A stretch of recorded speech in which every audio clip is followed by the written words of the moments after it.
What's up, everybody? Could Delon Wright be on his way to Charlotte? And we're going to talk about where does Johnny Davis fit, and as far as the long-term plans for the Washington Wizards going forward.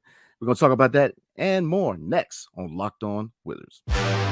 You are Locked On Wizards, your daily Washington Wizards podcast. Part of the Locked On Podcast Network. Your team every day.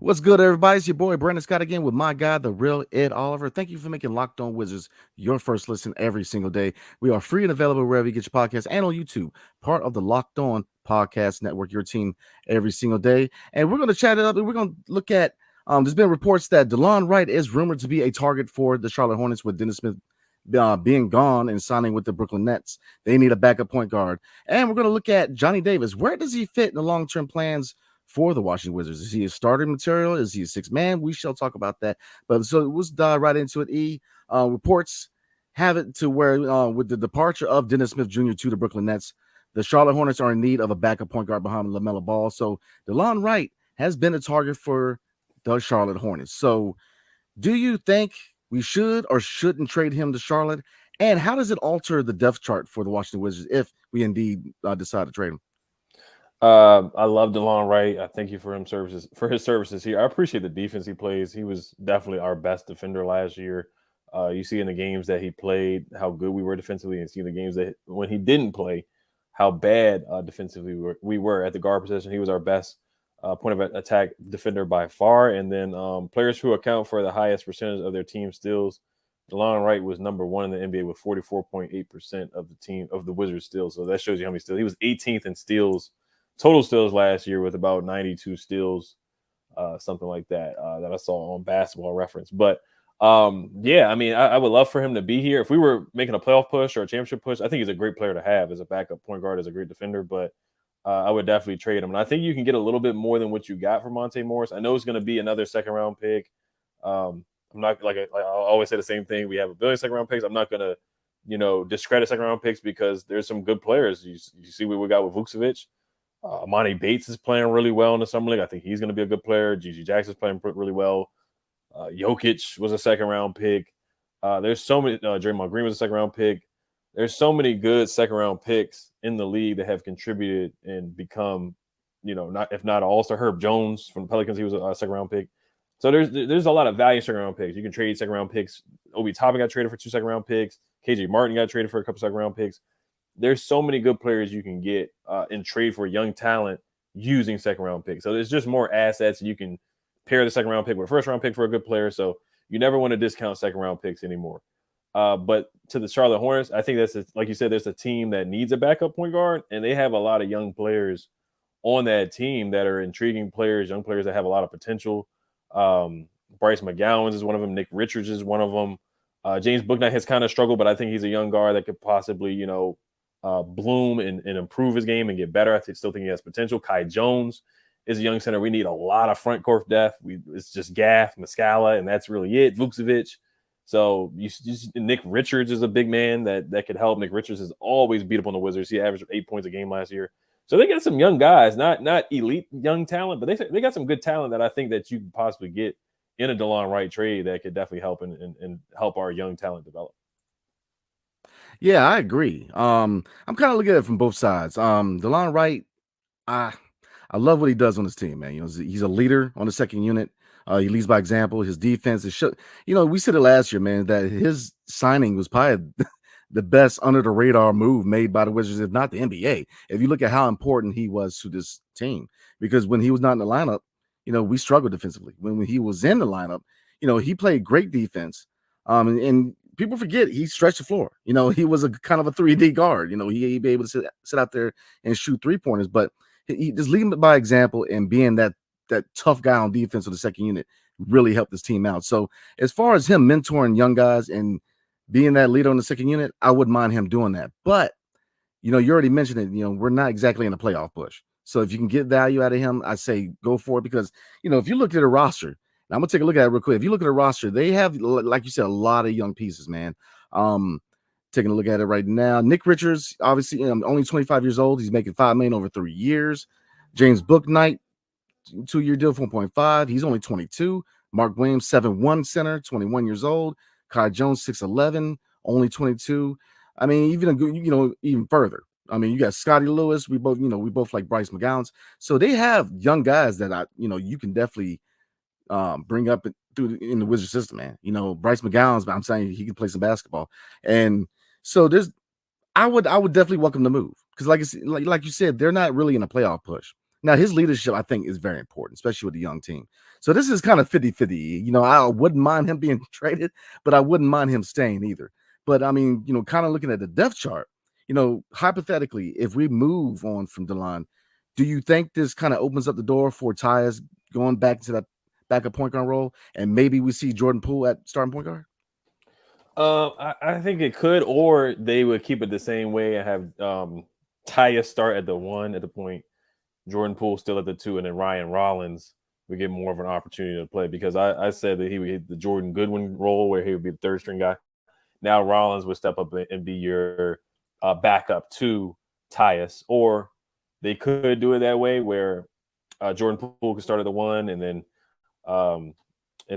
I guess Corey would be at the 2, or probably Corey would be at the 2, and then Denny at the 3, and you could do it that way, or maybe even Bilal. If Bilal shows off in training camp and preseason, who knows? And you can just I liked what he did in the second half, but I think most likely if Poole did start at the 1, it would be Poole at the 1, Corey at the 2, Denny at the 3 for defense, and then at the 4 it would be, of course, Kuzma, and then at the 5 would be Gafford, and then who knows what happens with Shamet. If another team calls for Shamet, probably trade him or possible buyout.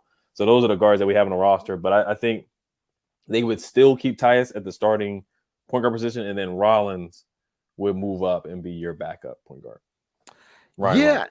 No, I agree with you. And I think that brings up 2 important points, man. Number one, looking at Rollins playing in the Summer League, I think that giving him some minutes at backup point guard definitely would be a good decision. But 2, I mean, you don't necessarily have to make a concrete starting point guard.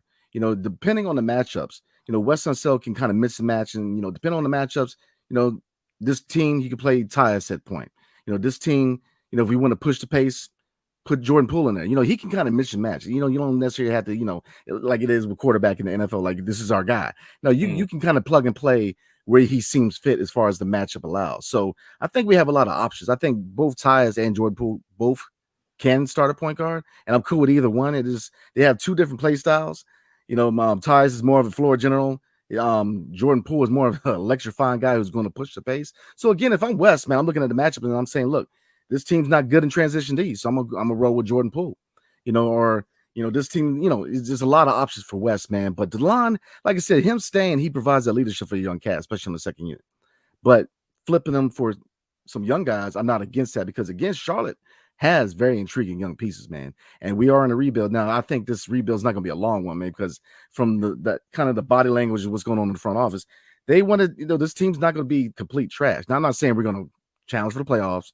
Now, I'm not saying we're trying to get a chip and nothing, but we're going to be fun to watch. It's not going to be unbearable basketball. I think that Jordan Poole and Kyle Kuzma are going to be fun enough to watch and competitive enough where it's going to keep fans around this season, because rebuilds aren't fun.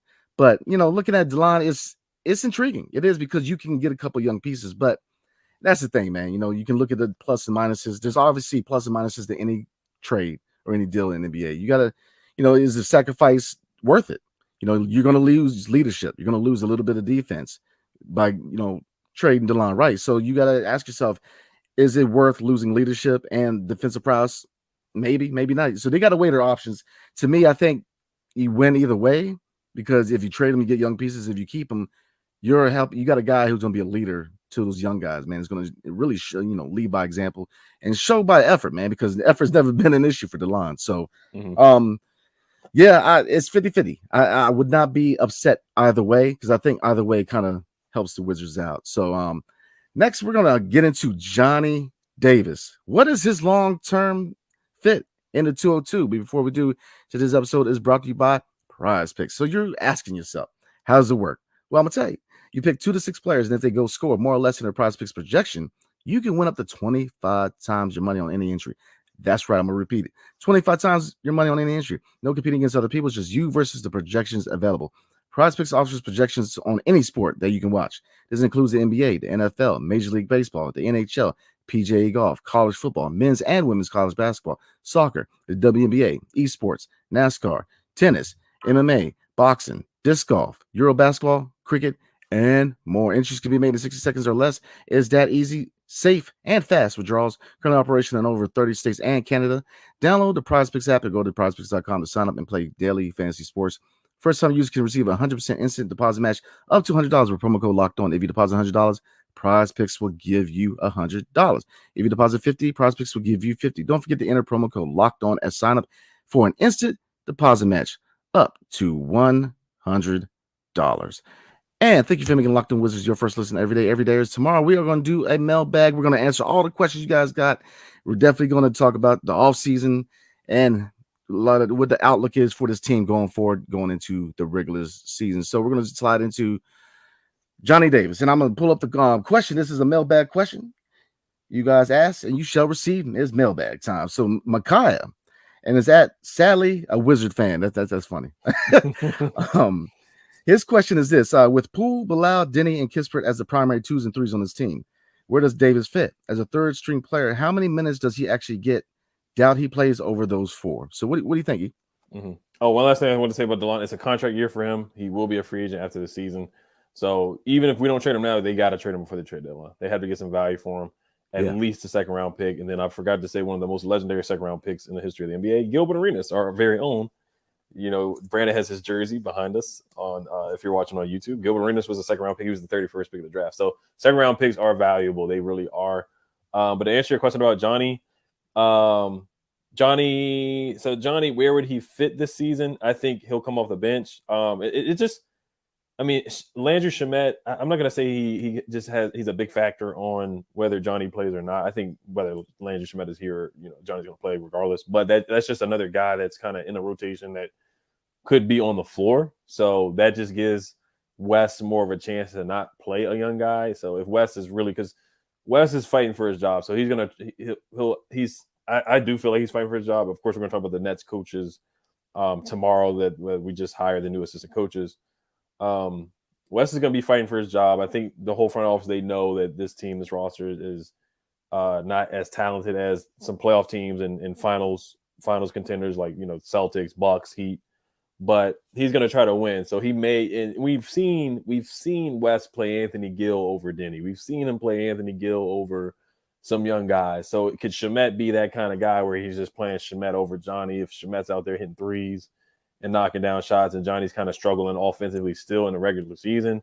So that's the kind of thing that could concern me about Johnny Davis's playing time. And Micaiah says that Johnny Davis is a third string guy. So looking at the depth chart, yes, he is third string, because if you pull up ESPN, Jordan Poole's your starter at the shooting guard position, Landry Shamet is your second string guy, and then Johnny's your third. And then they have Corey Kispert listed as a small forward. Corey plays a lot of small forward, and Johnny plays really basically just shooting guard. So I do think he's going to get playing time. If I had to, guess minutes, how many minutes would he get per game this year? I'd probably say around 15 to 20. If Shamet's out there and Shamet is playing really well, then it may go down. But I think if he can play really good defensively and play confidently like he did in that last game, he's not going to hit a bunch of threes. He shot 42% from the three-point line, which was really good, which was great compared to last year. Finished with 16 points a game. If he can play like he did in that last game and play solid defense and play with confidence and, get finish around the rim, get touch around the mid-range, because he was missing some open shots in the summer league that he got open looks. We're not expecting him to get open, separate and, off the dribble, because, he's still getting better at that. His explosiveness is just not, it's not elite. He doesn't have elite athleticism. He's not an elite athlete, doesn't have elite explosiveness, doesn't have an elite first step, not an elite ball handler, just kind of solid at everything. But just to answer the question, I know is a long-winded answer, because it's interesting, because we do have a lot of guys at the 2 on this team right now, or the 2 or the 3 spot. Where does he fit? I think he's going to come off the bench and get about 15 minutes per game. Come in with about 4 minutes left in the first quarter, and he could be one of our better defenders, especially if we trade Delon. If we trade Delon, then we're going to need Johnny to play a good amount of minutes. And then they talked about Bilal being a shooting guard. So is Bilal going to play the 2? So yeah, it's a good question. But to answer the question, I think 15 minutes a game to start off right now, 15 to 20 minutes. He'll be a really good defender, a 3-and-D guy right now, a la Josh Hart or Bruce Brown, Avery Bradley, a guy like that. Yeah, looking at these 3 veterans who are on expiring deals, which is Mike Muscala, Gallo, and Shamet. I think Shamet's the one that has to be moved now. You can easily say, all right, we can hold on to Gallinari and get his value up and flip him at the deadline. The same thing with Muscala, because we don't have a lot of depth as far as at the center position. But Shamet, I mean, looking at Johnny Davis, you have to give him minutes because he's a young guy who had a dumpster fire of a rookie year. And he's trying to bring his value up. He's trying to bring his confidence up. You got to give him minutes because I'm telling you right now, looking at psychology, right? You sit him behind somebody, you're going to lose him. He's a young guy. You got to get his confidence up. Give him minutes.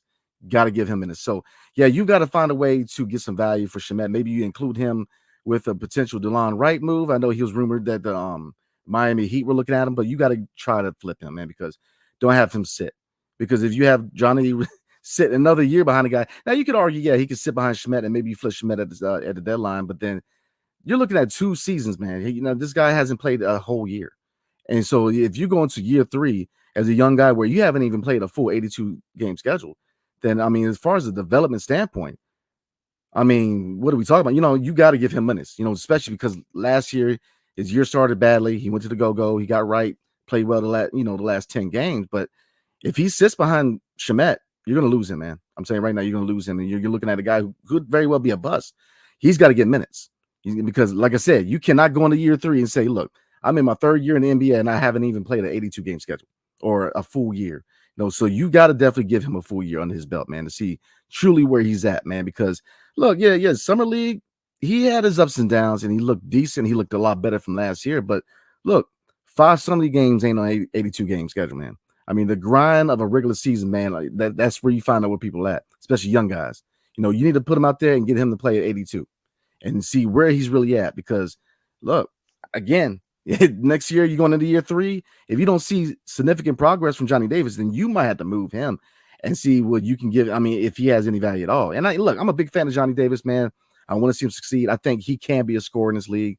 I think he can defend at a high level. Elite, not yet, but I think defensively he definitely is a dog. But look, it's very pivotal. And you can argue the 2 people on the roster there who this year is really pivotal for is Wes Unseld Jr., like you mentioned, and Johnny Davis, because year 2, man. And just like I said, it was a terrible rookie year, man. It's been you gotta give him minutes. So yeah, 15 minutes, I can see that if they retain Shamet. But I think that eventually Dame Lillard is going to get moved. And I think that you could be a 3rd team and maybe slide in there and get some value because, again, I want to see Johnny Davis get 25 minutes on the bench. I want him to get some minutes on the bench and see where he's at because look, Summer League, man, it's cool and all, but look, 82 games regular season a whole nother animal. You're going against guys who, man, are monsters. Summer League, usually you're going against, there's a few guys in Summer League that are above your levels, who are just really talented guys, but most guys are just fighting for a spot. No, regular season NBA, man, you're going against everybody. So I want to see where he's at, man. So if it was me, I would definitely try to move Shamet before the season starts. I would definitely try to move Shamet, and I'm giving Johnny Davis all the minutes I can need. So that's where I'm at, man. Yeah, and he averaged 15 minutes a game, so that's about kind of where I see him right now. And this Thunder front office, they didn't draft him. So what are their thoughts on him? What did they think about him before the draft? Maybe they didn't even maybe they weren't really interested in Johnny. Maybe he was the 20th best player on their board. We just don't know. So what do they think about him? They have no ties. They have no loyalty to him. So he's got to prove it to them. He's got to show it to them. And, we'll see from there. But I think he can be a good defensive player off the bench. And injuries happen, knock on wood. So he's been a durable player. So if somebody's not available one night, he may have to start. He's played the small forward position as well. So he can play at the small forward position too because he does play strong. He rebounds the ball really, really, really well. Other than scoring, he did some things really, really well last year. I thought he was an underrated passer as well. He was a good lob thrower. He made some good passes during the summer league as well, and last year too. So he does other things than score right now. Scoring definitely has to work on creating his own shot for himself, but I think he does other things really, really well, and he gets in the passing lanes too. If he can be out there and be a defensive Stallworth or just a guy that grinds. Jalen Suggs kind of plays a similar way. Just be a defensive bulldog, then I think it's going to be hard to keep him off the court. No, I totally agree, but he's got to get minutes because, like I Yeah. said, if he sits behind Shamet, man, it's tough to develop a guy playing 10 minutes, 15 minutes a game. It's just tough. It is. You know what I mean? It's like asking a guy to be a pinch hitter and expecting him to hit 30 home runs a year. It's tough that he comes off the bench and play very limited minutes. That's why I'm saying that I think the best serve for his career is to give him all the minutes you can off the second unit. Throw him in the fire, give him significant minutes to see where he's at, because that's how you develop Johnny, man. You get out there, he's got to evolve to the speed of the NBA, because look, the speed of the regular season is different than summer league. That is the real deal. So he's got to get acclimated to the speed of the NBA. But I think that if they throw him out there, give some significant minutes off the bench, I think you will see a significant increase as far as talent level with Johnny Davis. But like I said, I sit behind this thought, man. I believe they need to move Shamet. I don't see where Shamet fits long term. Like I said, Gallinari, I get it. Is Patrick Baldwin Jr. necessarily ready to be at the second unit? I don't think so yet. I think he may have to go to the Cap City Go-Go, but I see the potential with him. So if it's me, I can see where Gallinari fits at least to the deadline. Get his value up, flip him. Muscala, I don't know if Vucevic is ready to be the backup yet. I think, again, just like Patrick Baldwin Jr., you may want to see him in the Cap City Go-Go, because he's very raw. You see the potential offensively, but he can't play with his back to the basket. He's had trouble boxing out, and clearly he's still getting used to the speed of the NBA himself. So Mike Muscala is your guy. So that kind of goes into the first conversation about Delon, is that we need some depth when it comes to the center position, because right now you got Daniel Gafford and Mike Muscala. And I get it, man. That's not the most electrifying tandem. You know what I mean? So there's moves that needs to be made, man. We both agree that a consolidation trade needs to happen, and they need to kind of thin out the herd a little bit and really figure out the depth chart going forward. Because look, before you know it, season's gonna be here, man. Look, we both football guys, man. Look, football season's right around the corner, man. Time is coming, man. And once the NFL hits, man, the NBA ain't too far behind. So they got to make some important decisions. So yeah, so we'll go ahead and roll. Before we roll, man, you got anything you want to cover before we rock out? No, I'm excited to see Johnny, man. I'm excited for him. This is one of the guys that I'll definitely keep my eyes on this season coming up. Yeah, but like we always say, the ball is in his court, man. So he's got to perform. But I like Johnny. I want to see him succeed, and I think that the future is bright for this young man if he puts the work in. So we're gonna go ahead and call it today. Definitely appreciate everybody for showing up. Definitely appreciate the question. Keep the questions flowing. We're gonna do a lot of mailbag. It's the off season, gearing up to the season. So definitely shoot us your best questions. Anything, Ross, with anything to do with Wizards, man, we're gonna answer your best questions. So thank you for making Locked On Wizards your first listen every single day. Every day or tomorrow, we're going to do a mailbag. So definitely send us your best questions on potential moves and anything that has to do with the Wiz kids. So hail to the Wizards and peace. See y'all later.